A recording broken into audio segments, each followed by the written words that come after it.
नमस्ते अयांश और हमारे सभी प्यारे दर्शकों को भी नमस्ते। आज हमारे पास पंचतंत्र से एक रोचक कहानी है जिसका नाम है ऋषि और चोर।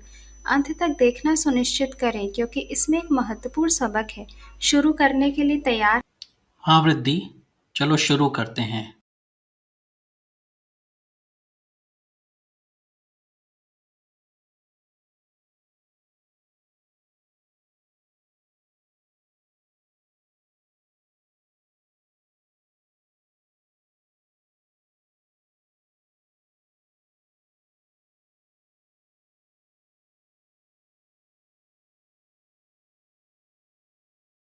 और शिष्यों द्वारा उपहार में दी गई कपड़ों को बेचकर बहुत धन अर्जित किया था। क्योंकि वे किसी पर भरोसा नहीं करते थे, इस धन की रक्षा करना उनके लिए एक बोझ बन गया था। वे जहाँ भी जाते अपने पैसों से भरे बैग को अपने साथ ले जाते। अशाद भूति नामक एक चोर ने देव शर्मा को हमेशा अपने बैग के साथ देखा और उसने सोचा कि इसमें कीमती वस्त्र हैं। उसने योजना बनाई कि कैसे वह बैग को ऋषि से चुरा सकता है। एक दिन चोर ऋषि के पास गया और उनके पैर पकड़कर बोला, हे ज्ञानी, मैं समझ लिया है कि यह जीवन एक माया है। युवावस्था क्षणभंगुर है और सभी पारिवारिक संबंध एक सपना है।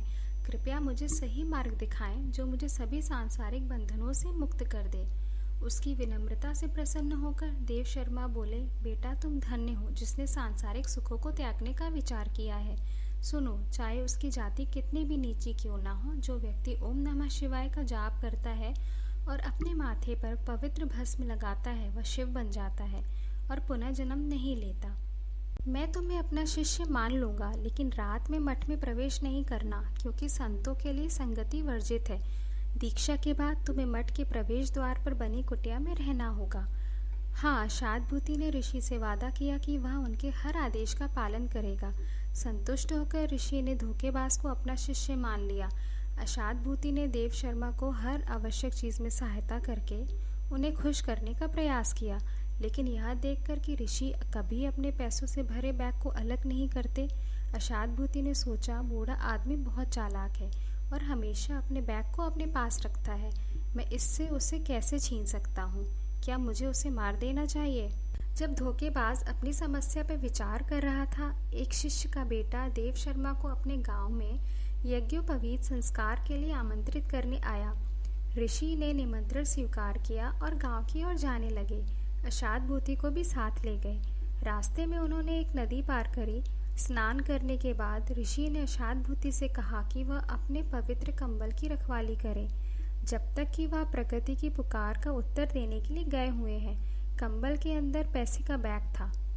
इस बीच ऋषि दो मोटे बकरों को लड़ते हुए देखने के लिए भीड़ में शामिल हो गए। जैसे उनके स्वर से खून बह रहा था, एक सियार वहां आया और खून का आनंद लेने लगा।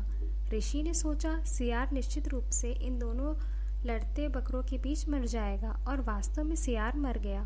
देव शर्मा उस जगह वापस आए जहां उन्होंने अशादभूति को छोड़ा था, और कंबल तो मिला पर पैसे का बैग नहीं था।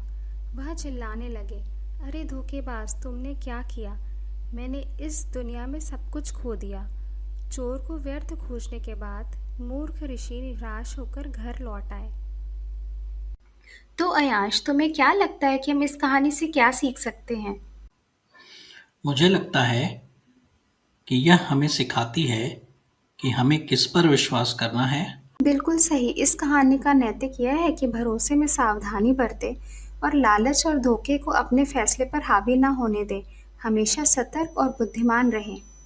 दोस्तों, अगर आपको यह कहानी पसंद आई हो तो हमारे चैनल वाइस टेल्स विद वृद्धि को लाइक, शेयर और और कृपया हमें कमेंट में बताएं कि आपको कहानी का कौन सा हिस्सा नमस्ते। अगली बार मिलते हैं।